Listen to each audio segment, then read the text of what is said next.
Señoras y señores, estimados amantes de la claridad y la libertad de pensamiento, prepárense para adentrarse en la mente de un auténtico iconoclasta. Hoy desentrañaremos la esencia de una obra que desde su publicación en 1973 ha sacudido los cimientos de nuestra comprensión sobre la mente, la sociedad y el lenguaje. El segundo pecado de Thomas Szasz. Como un experto narrador, los guiaré a través de sus ideas más provocadoras, enfocándonos exclusivamente en la trama central de su profundo alegato. Szasz nos invita a un viaje que comienza con una audaz reinterpretación de los relatos bíblicos. El primer pecado, nos recuerda, fue el conocimiento del bien y del mal, la adquisición de una conciencia moral que nos equiparaba a la divinidad. Pero existe un segundo pecado, uno que la humanidad comete una y otra vez y que es igualmente transgresor, el de hablar con claridad, de hacerse entender sin ambigüedades. Dios, según el Génesis, castigó esta afrenta en Babel, condenando a la humanidad a la divina confusión, a una torre de lenguas ininteligibles donde nadie podía entender a su vecino. Desde entonces nos engañamos y somos engañados,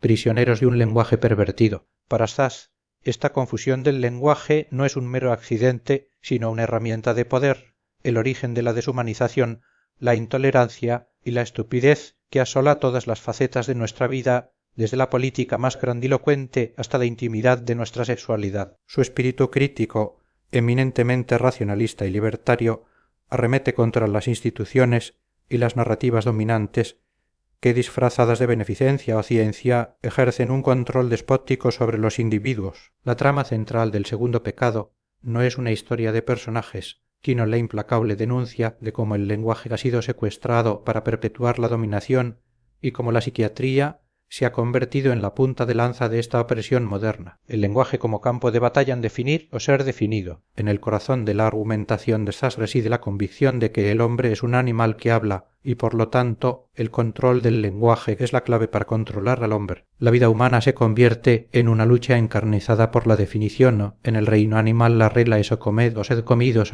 en el reino humano definid o sed definidos. Esta es una batalla por la supervivencia donde la lógica a menudo cede ante el poder. Las autoridades, ya sea Dios, el rey, el Estado o, en la era moderna, el psiquiatra, aspiran a ser el definidor supremo, imponiendo su visión del mundo a los demás. Szasz critica vehementemente el semanticidio, el asesinato del lenguaje a través del uso deliberado o casi deliberado de la metáfora oculta y la mitificación profesional. Cuando el lenguaje se envilece con fraudulencia sistemática, con la intención de imponer una imagen del mundo al adversario, se rompe el contrato social fundamental de la comunicación clara. Esta es la raíz de la jerga que tanto el loco como el psiquiatra utilizan, deshumanizando el discurso y perpetuando la confusión. El mensaje es claro. Aquellos que buscan liberar al hombre, desde Emerson hasta Orwell, han predicado el respeto por el lenguaje, mientras que aquellos que buscan controlarlo, desde Rousseau hasta Stalin, han practicado el semanticidio, el mito de la enfermedad mental, una metáfora peligrosa. La aplicación más resonante de la crítica de Szasz al lenguaje y el poder se encuentra en su desmontaje del concepto de enfermedad mental. Para él, la enfermedad mental es un mito,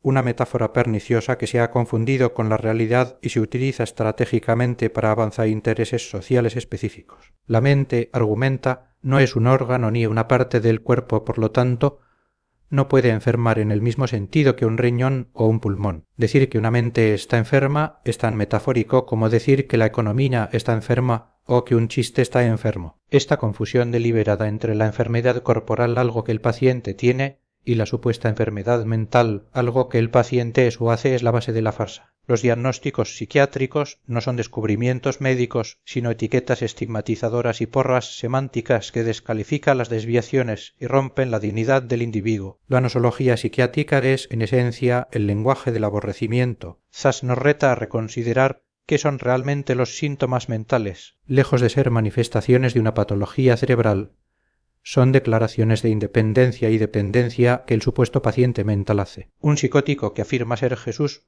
no está delirando, sino jactándose, haciendo una declaración de independencia y autoafirmación, de adquisición de control sobre sí mismo y los demás. Un neurótico que dice tener agorafobia está haciendo una declaración de dependencia, de disminución de facultades. Estas declaraciones se convierten en síntomas solo en la medida en que son ilegitimadas por los seres queridos o por los profesionales de la salud mental, quienes las interpretan a través del prisma de la enfermedad para ejercer control. La psiquiatría, en esta visión, no busca curar una enfermedad biológica, sino que es una empresa moral y social que toma partido en conflictos humanos. Cuando alguien afirma ser Jesús, la psiquiatría científica lo declara ilusos zas, en cambio, sugiere que miente. La diferencia. Una ilusión es algo que te ocurre, una mentira es algo que tú haces. Las personas que tienen ilusiones nunca afirman ser sus vecinos, sino figuras de grandeza como Jesús o Napoleón, porque ello les permite otorgar un sentido trascendente a sus vidas. El estado terapéutico, la nueva Inquisición. La crítica de Sas se eleva para denunciar lo que él denomina el estado terapéutico, una sociedad que ha reemplazado la preocupación por la religión y la heresía con la obsesión por la salud y el curanderismo. Así como la Inquisición era el abuso característico del cristianismo, la psiquiatría institucional es el abuso característico de la medicina. En este nuevo orden, la salud se convierte en el grito de guerra que justifica la opresión. La psiquiatría institucional, a diferencia de la contractual donde el paciente retiene el control y paga por un servicio, es coercitiva y engañosa. Su cliente real no es el individuo, sino la organización social, el Estado, la familia, la universidad que busca controlar a aquellos cuyo comportamiento molesta o ofende. La hospitalización mental involuntaria es equiparada postas a la esclavitud de encarcelamiento por un período indefinido sin delito, juicio ni sentencia. Mejorar los criterios de ingreso es como adornar las plantaciones de esclavos. El verdadero objetivo debe ser abolir esta práctica. El tratamiento se convierte en una palabra camaleónica que legitima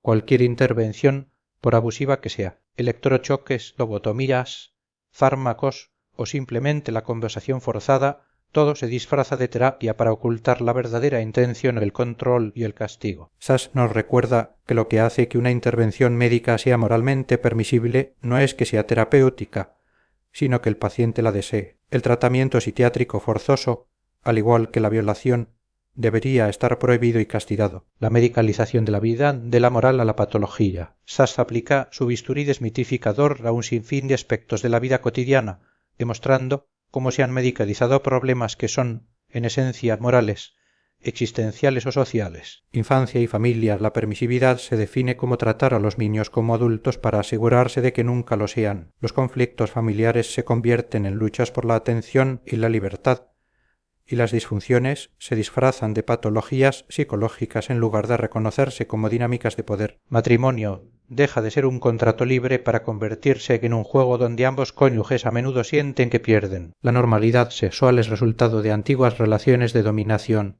y la búsqueda de igualdad lleva a la anomia sexual, donde faltan pautas claras, pero no por enfermedad, sino por la ruptura de roles. Sexualidad del sexo se percibe más como un lenguaje o un dispositivo de señales que como un instinto. La masturbación, de enfermedad, en el siglo XIX, se convierte en cura o en un acto de autodominio. Las perversiones son simplemente prácticas sexuales que el hablante desaprueba. La disminución del secreto en el sexo, lejos de liberar, puede despojarlo de su poder de unión. Drogas y suicidio son campos fértiles para la medicalización y el control estatal. Las leyes sobre narcóticos se convierten en nuestras leyes dietéticas con psiquiatras como rabinos y la heroína como carne de cerdo. Sass defiende el derecho fundamental de cada individuo a decidir qué introduce en su cuerpo, tal como defiende la libertad de expresión. De igual modo, el suicidio es un derecho humano fundamental, no un acto deseable, sino una prerrogativa de la autonomía individual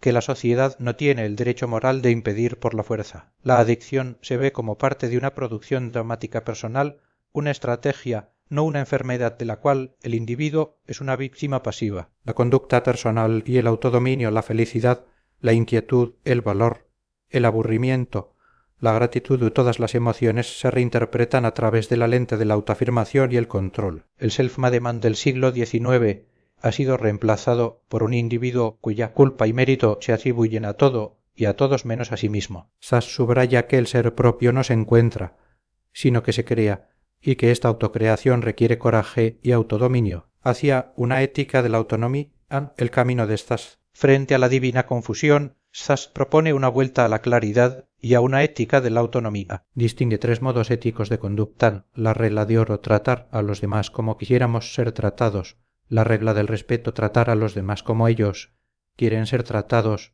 y la regla del paternalismo tratar a los demás como nosotros, en nuestra sabiduría superior, sabemos que debería tratárseles por su propio bien. Sas rechaza categóricamente el paternalismo, que considera el fundamento del profesionalismo y de la deshumanización. Su visión implica un profundo respeto por el individuo, por su capacidad de decidir, de asumir la responsabilidad de sus actos, incluso de sus errores. No se trata de negar el sufrimiento o las dificultades humanas, sino de reubicarlas en el ámbito moral y existencial, liberándolas de la camisa de fuerza del diagnóstico médico. La solución que Sas propone, siguiendo el ejemplo de Georg Freud, no es una gran revolución sistémica, sino un cambio individual del uso convencional, disciplinado y artístico del lenguaje del profano culto. Simplificar nuestro lenguaje nos libera de las peores necedades de la ortodoxia, nos obliga a confrontar la estupidez de nuestras propias afirmaciones. Implica asumir la carga de culpabilidad del segundo pecado, el de pensar y hablar con claridad, de desafiar lo indesafiable, de discutir lo indiscutible. En resumen, el segundo pecado es una obra que nos exhorta a despertar de la amnesia lingüística y moral. Thomas Szasz, como un buceador incansable en las profundidades de la semántica y la ética, desvela cómo hemos permitido que el lenguaje se convierta en una herramienta de opresión, disfrazando los conflictos morales de enfermedades y los actos de control de tratamientos. Su trama central es la lucha por la libertad individual frente al estado terapéutico, una batalla que se libra, en última instancia, en el campo de nuestras propias palabras y definiciones. Su legado nos obliga a cuestionar cada etiqueta, cada autoridad y, sobre todo, a recuperar la soberanía sobre nuestro propio lenguaje y, por ende, sobre nuestra propia existencia.